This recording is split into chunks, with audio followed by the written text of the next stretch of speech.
asalaamaaleykum nga woo ma ci li ma neex gis nga ñetti nit sénégalais yi war nañ ko jàpp. loo xam ne maa ko def bu ma nekkee ministre. te benn newu ci intérêt personnel te yu bëri di nga wër du bàkku nag yaa ma woo te yu bëri di nga wër histoire du Sénégal mu néew ay ministres yu ko def. benn gis nga bloc bi ñu jox Total ba ñu naan bañ naa ko signé Rufisque offshore profond. maa ko nangu ci loxoy Timis.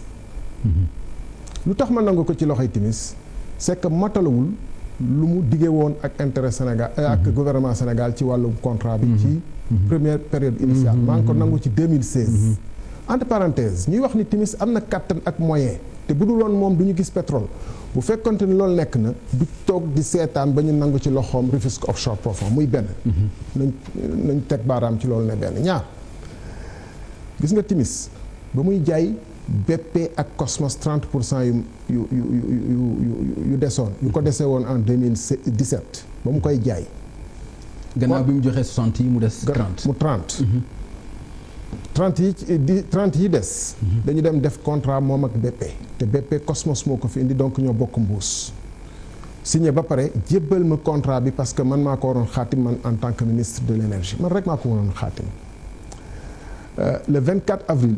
ma dem gis président de la république fekk bala loolu amoon nañu ay waxtaan ma wane ni que Timis ni ma ko gisee munut te dañ ko war a génne ba contrat bi ñëwee le 24 avril ma dem seeti ko mu woo premier ministre ñu toog waxtaan seq waxtaan ay ñetti waxtu wala ñeent ba xaaju guddi ma ne ko kii dañu war a nangu moo li mu yor defaat ko moomeelu Sénégal bu aajoo ñu waxtaan ak ñeneen wala xool fu ñuy am moyen pour liggéeyal ko suñu bopp pétrole bi liñ ci war a am ëllëg mu gën a bëri. loolu mooy préemption. moom mooy façon préemption. waaw mën nañ ko tuddee préemption. ndax Timis lu mu fa dugaloon boobu néew na te li mu yëngu ci biir pétrole bi tamit daanaka tekkiwul dara. ñu bañ loolu contrat boobu ba may jàpp naa ne moo waral sax sama démission yàgg naa ko wax ci ay waxtaan même fii bañ ko séqee daaw waxoon naa ko fii contrat boobu kan moo ko mujj signé ministre de l'énergie Mohamed Boun Abdallah Dionne parce que ba ma jógee foofu moom moo ma wuutu muy ñaar bu fekkonte ni foofu dama nekkoon pour BP wala Cosmos ma nangu loolu te entre parenthèse ñaata sénégalais yow nga xam yu am contrat bu ñuy mais nag monsieur le ministre dama lay poser benn question c'est extrêmement important question boobu da nga ma ci da nga ma la tontu ci benn question non dama la ne li ma lay la man baal ma rek si vous baal ma eggale foofu nag même bu doon poser question ok ñaata sénégalais nga gis ñu signé contrat wu ñu ne leen da ngeen di apposer seen approbation ci contrat wu des milliers de milliards plus de des dizaines de milliards de dollars contrat boo xam ne ñu ngi soupçonné am na ñoo xam ne dañ ci am ay mais yow sa argument moo nekkoon Total dafa moins 10 ans.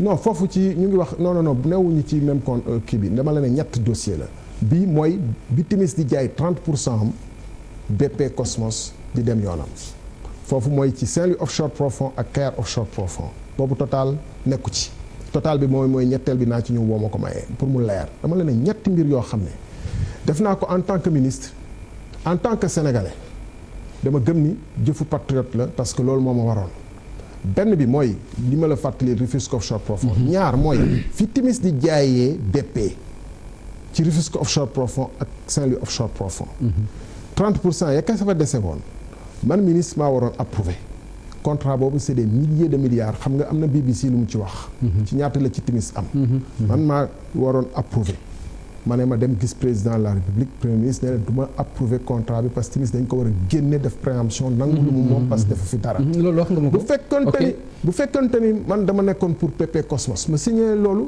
te entre parenthèses aussi koppoor gi ni dal ñuy wax ni am na ñu ci laal ñu ci laalul am na ay commission ay rétro commission bu fekkonte ni man loolu moo ma tax a jóg ma signé boobu bi ci des mooy bu Total bi moom mooy bi am le 2 mai bi nga xam ne ci effectivement foofu laa demee boobu tamit dama ko bañ a signé non pas parce que Total la wala BP la képp ku mu mënoon doon et képp kuy sénégalais koo xam ne da nga gëm sa réew waroo mën a signer contrat boobu bu la neexee. waaw mais ñu jël 5 minutes. non dinañ ko jël mais monsieur le ministre loolu aussi dafay yomb trop nga taxaw ci contrat yoo xam ne nit ñi gisuñu ko nga bëgg a wax ni intérêt Sénégal nekku ci parce que intérêt Sénégal mënoo ko gën a bëgg président Macky Sall mënoo ko gën a bëgg Mohamed Boun Abdallah Dionne mais pourquoi yow personnellement nga bëgg wax ni intérêt Sénégal moo ci nekkul moo tax man ma bëgg du ma ko signer moo tax ma démissionné. moom ma fi indi dina leer bu la neexee nga ubbi léegi en direct surtout ITIE di nga gis contrat bu ñu signé bi ci Rufisque Offshore Profond léegi. mais xam nga lu ñu dem ba def ko en ligne xam nga ni transparence mënu ko ëpp doole de. ci loolu laay dikk xam nga loolu la ñuy naxaatee. ci loolu la ñuy nax dem boo demee en ligne ñu fekk ko fa. waaw man du man maa la wax loolu. waaw ma eggalee. da nga ma posé question kay même tribunal bu ñu posé question. d'accord. ba donc. contrat boobu mu ngi en ligne. nga jël ko comparé kook yeneen contrat yu nekk en ligne. bi fi ne woon boobu par exemple ci bi ma nangu ci Timis wala bi nekk actuellement en vigueur ci Saint-Louis Offshore Profond ak Kayar Offshore Profond nga comparé leen. di nga xam ne contrat total bi li ci Sénégal di ñàkk mais c'est incroyable et loolu c'est acté c'est-à-dire que du question da nga gën a bëgg Macky Sall wala da nga gën a bëgg Boun Abdallah Dionne loolu la ñuy gindi bis ci bind yi de mémoire comme ça ma jox la ay chiffres. gis nga ba ñuy def évaluation contrat wu total bi. ak boobu BP Cosmos déposé na. ak yeneen 5 autres y compris Total du man maa def évaluation Petrosen moom moo def évaluation ak commission d'évaluation nu ko loi bi tëralee. ñoom ñoo def classement. Total nekk 5e BP nekk 1er xanaa bëgg sotal Total kay mooy dem jëli 5e bëgg xeex BP mooy tax nga jël nga bàyyi fa ku nekk 1er. D'accord. Et différence bi ce que je dis là. tout Sénégalais dama def exercice bala may ñëw daf ko dem ci guddi bala may ñëw tout Sénégalais ba buñ ko recruter wul ci site ITIE yi wala yooyu mun na consulter Rufisque Offshore Profond bu ñu signal Kayar Total par exemple dañ lay ne de 0 à 50 000 ma jëlee un exemple rek ci benn tranche bu gën a mag dañ lay ne de 50 000 à 100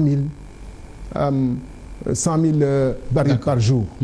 Total moom day ne yow dama lay jox ci sa pétrole. bu ma génnee samay frais dama lay jox 35%. BP Cosmos ne dama lay jox boo jegee 100 000 barils jour man dama lay jox 54%. 54% kii ne la 30%. muy différence su. te amul yeneen paramètres. amul yeneen paramètres yoo xam ne yow maîtriser wuloo ko. mais attends. amul yeneen paramètres. yow yaa maîtriser wul. non damay laaj ndax amul yeneen paramètres yu dul ay calcul yi ngay def nii. calcul yi ngay def nii contrat la c'est en ligne benn ñaar nee naa la du man maay def évaluation. ok commission Petrosen moom ma def évaluation. ok je sais nag comprendre naa sa kii maa ngi la ci jéggal di la comprendre. parce que daf la choqué. naka la loolu mun a nekkee. je comprends. c'est état d'esprit. mais li nga xam ne aussi war nga ma ko nangul. man je suis un Sénégalais normal comme yow comme keneen naka laay jàkkaarloog président de la République premier ministre ne leen du ma signé lii ndax dëppawul ak intérêt Sénégal dem sama yoon bu fekkee ne loolu nekkul. ban état d'esprit ban fit moom war a may mun a may loolu. te il y avait le directeur général de Petrosen qui avait fait l'évaluation qui devrait être là-bas ce jour-là il n'était pas là-bas. mais xam nga nag aussi insubordination mën na cee nekk manque de solidarité gouvernementale mën na cee nekk leneen ak leneen mën na ci nekk mën na bañ a nekk rek vertu comme ni nga ko xalaatee yow parce que bu fekkente ni itam yaa ngi ci gouvernement bi ñoom nga nekk seen ministre nangu ko nekk ñu wax la contrat bi nii la war a demee. xam nga Pape un état loolu lañ doon wax léegi c'est fondé sur des règles et des principes un état de droit. c'est pas fondé sur le désir d'un individu parce que bu dul loolu rek autocratie lay nekk. état de droit dafa am ay principes et des règles yoo xam ne même président de la République il jure de se mettre au service de ces lois alors ce que la loi prescrit même pour les militaires wax naa ko ci benn émission boo xam ne aussi bu ñu ko vaaroon dina am solo lool muy 21 je crois février 2016 ci sa benn naatango les affaires de la cité moo wax ni même dans l'armée il est interdit d'exécuter des ordres manifestement illégaux xam nga du ñu ne rek que loolu moo tax suñu état yi normelu da ngay gis par exemple aux États-Unis James Sessions ministre de attorney général mooy ministre de la justice de Trump ñu ne ko da ngay def ay enquête ci Trump mu ne man damay nommer un procureur indépendant te du ma la rendre compte du ma dugg ci dossier bi parce que yow la concerné te yow la ñuy war a enquête yaay président waaye donte ni yàlla loolu nekk président du ma la ci rendre compte te du ma la wax fu mu toll te man sama wàllu bopp du ma ci dugg loolu mooy état de droit bu fekkee nag dañu jàpp ni ku ñu xas a dénk état bi léegi moom état bi nu ko neex la doxalee bu boobaa bu fekkee ni yow nit ko ngoo xam ne ba ngeen di sos parti bi da ngeen ne